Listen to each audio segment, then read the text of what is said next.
50 సంవత్సరాల నుంచి మేము ఇక్కడే ఉన్నాం. మా మమ్మీ డాడీ ఎవరు లేరు. నేను అనాథని, నేను తెలుసా. వేసినాము, అక్కడ రాలేదు. ఇప్పుడు ఈయన వచ్చింది కదా అనేసి ఇది ఎప్పుడైతే ఓపెన్ అయిందో నెక్స్ట్ డే నుంచి నేను ఇక్కడ తిరుగుతున్నాను. 4 సార్లు వేసినాను ఇక్కడ. 4 సార్లు వేస్తే ఇప్పుడు నాకు ఫోన్ నెంబర్ L2లో వచ్చింది. ఫోన్ నెంబర్ తప్పు చేసేసినాను. నాకు 359 వచ్చేది 357 చేసేసినారు. ఇప్పుడు నాకు ఇక్కడ తిరిగిపిస్తున్నాడు. ఇక్కడ వెళ్తే కలెక్టర్ ఆఫీస్ నేను చెప్తున్నాను కదా, వేస్ట్ ఫెలోస్ నేను అంటున్నాను కదా. ఓట్లకు వచ్చి తీసుకున్నారు. ఆ తర్వాత 2000 మాకు ఒక ఆశ ఉంటది గృహని. మేము కూడా హౌస్ వైఫ్స్ తెలుసా. మాకు లంగ్ లేదు ఏదో ఒక ఆశ ఇస్తాడేమో నా లైఫ్ లో అంటున్నా కదా. రెండే నేను ఓట్లు వేసినాను. ఒకటి కేసీఆర్ కి, ఇంకొకటి ఈయనకి వేసినాను, రేవంత్ రెడ్డికి వేసినాను. ఆశ ఏంటంటే ఇస్తాడేమో అనేసి. ఇప్పటి వరకు సర్వే చేసినాడా? ఏం చేయలేదు. ఫోన్ నంబర్ తప్పు చేసేసినాడు. 2500 ఇస్తా అన్నాడు, అది ఇవ్వలేదు. గ్యాస్ వచ్చింది 2 నెలలు వేసిండు, 3వ నెల బంద్ అయిపోయింది. కరెంట్ బిల్ మాకు దగ్గర ఏం లేదు, టీవీ లేదు, ఫ్రిడ్జ్ లేదు, ఏం లేదు.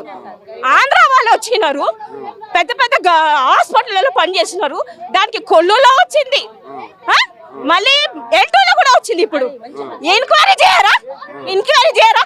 ఆధార్ కార్డు తెరిస్తే బ్యాంక్ కూడా వస్తుంది, బ్యాంకులలో వస్తుంది. ఏమొచ్చింది చెప్పండి బ్యాంకులలో? మా దగ్గర ఏం లేదు తెలుసా. వస్తే చూస్తే నా పిల్లలు ఎట్లుంటా మాకు తెలుసు. ఇంటి పరిస్థితి చెప్పుకోము, కానీ ఆశ ఉంటది ఏదైనా వస్తే. నేను చెప్తున్నాను కదా, అన్ని పైసలు ఇచ్చి చేసుకుంటున్నాడు. ఏం లేదు. నేను అంటున్నా కదా, నాకు ఒక లంగు లేదు. నాకు టీవీ వచ్చి 10 సంవత్సరాలైంది, ఒక లంగు లేదు. 2 ఆశతో వచ్చినాను. వేస్ట్. నంబర్లు ఎంక్వైరీ చేయలేదు. ఆధార్ కార్డ్ నంబర్ ఉంటే అన్ని వచ్చేసేది వాళ్ళది. ఏమొచ్చిందండి? ఇల్లు వచ్చిన ఏం మార్పు, నయా పైస లేదు. కమ్సే కమ్ కేసీఆర్ కొంచెంలో తప్పైపోయింది. ఆయన ప్రతి ఒక్క ఆడవాళ్ళు తిడుతున్నారు తెలుసా. 2500 రాలేదు. ఎక్కడ వచ్చింది? ఇంట్లో మేము ఎట్లా బతుకుంటున్నాం మాకు తెలుసు. వచ్చిందా తెలుసా?